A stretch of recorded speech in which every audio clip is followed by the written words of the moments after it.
Okay guys, so now we're gonna do the problem solving here. Once I explained you guys the concepts on centripetal force and acceleration. If you look now on page 25 of your textbook, you will see the figure 2-32. You will understand now why force is trying to get to the center of the circular motion based on the previous explanation. This is where acceleration will have the same direction, centripetal acceleration. So all we have to do now is solve some problems. Now, again, I'm not hold you responsible for any derivation of this. This is usually done in the regular physics course, since we have a streamlined course in here. So some of you who understands what's going on, that's great. And some of you, if you just want to use the formulas to solve the problems, that also will work, because the exams will be just solving problems. And some conceptual, of course, understanding, but not to the point where you explain the derivation of the formulas, as I just did in the previous video. Okay, so what could be the problem now? How do we solve problems now in centripetal force and acceleration? I look at the example 2.14. Example 2.14 on page of your textbook, looks like 26. And this is what's given. And remember, guys, when we solve physics problems, I always want to organize what's given, what needs to be found, so that I can use the right formulas here. Find the centripetal force needed for, so mass is given, and that will be 1,000 kilograms. Even though there is no dot here, I really want to specify the number of significant figures here. They probably meant to put a dot in there, so I'm just going to put it there. But in the next what follows now, it is moving at a speed of, so I'm going to get velocity here, 5 meters per second. So here's only one significant figure. So I don't have to really do not have to put a dot, looks like, because this would have been one significant figure. This would have been one significant figure. Okay, anyway, so it goes around a curve, 30 meters in radius. So I'm given also radius, 30 meters. And you also can look at the figure 234. They actually drew the nice picture here to represent the motion, circular motion here. All right, let's see what needs to be found here. Now, what needs to be found here is the centripetal force, question mark. So all you have to do now is state the formula.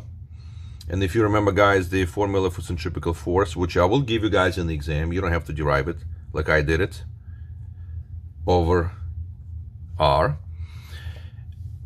And all you have to do now is just plug in and figure out the centripetal force.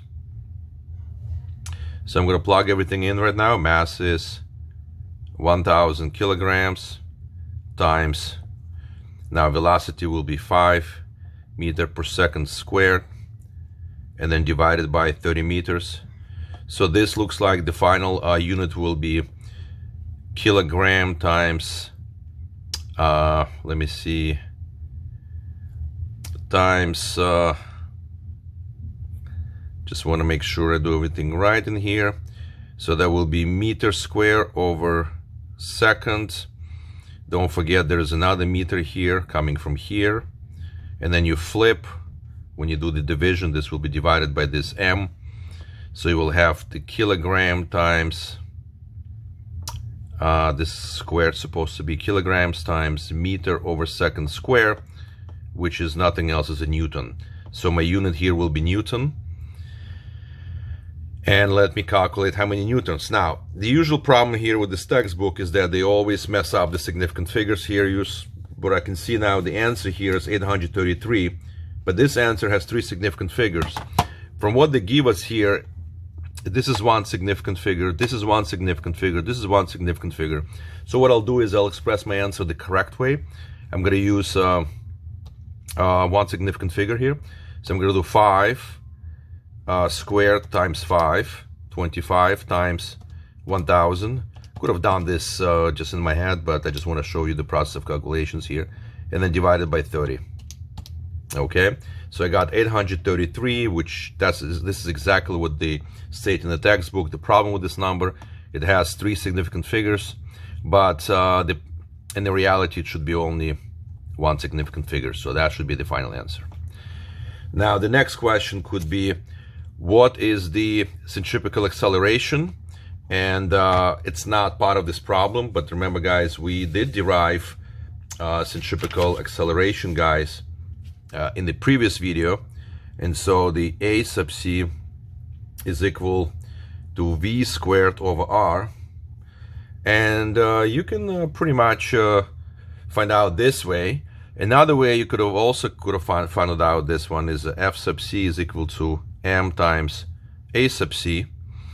And then a sub c is equal to f sub c divided by m.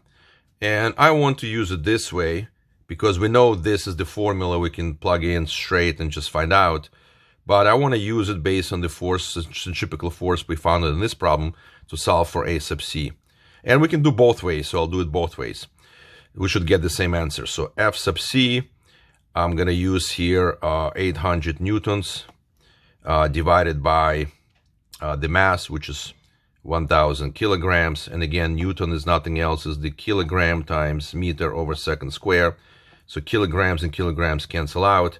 And so what I wind up here, and again, this is an easy problem for me, it will be 0.8, yeah, I'm talking about the calculation itself, 0.8 meter per second square.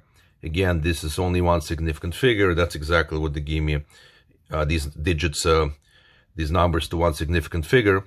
And so I can also do now using this formula here, and I should get the same answer. So the v, the velocity squared, 5 meter per second squared, divided by the radius, which is 30 meters. That will be now 5, so it's what, 25 divided by 30.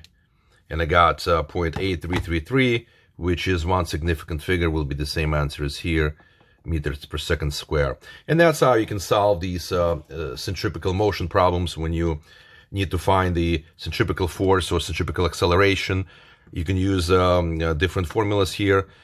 They asked me to find out the f sub c, and they gave me the mass, the velocity, the radius. So what I did is, since they gave me all the terms for this particular formula, I just plugged them in and just found that force. And the centripetal acceleration I was not asked to find. I still found it. I just want to show you guys that this could be one of the questions asked.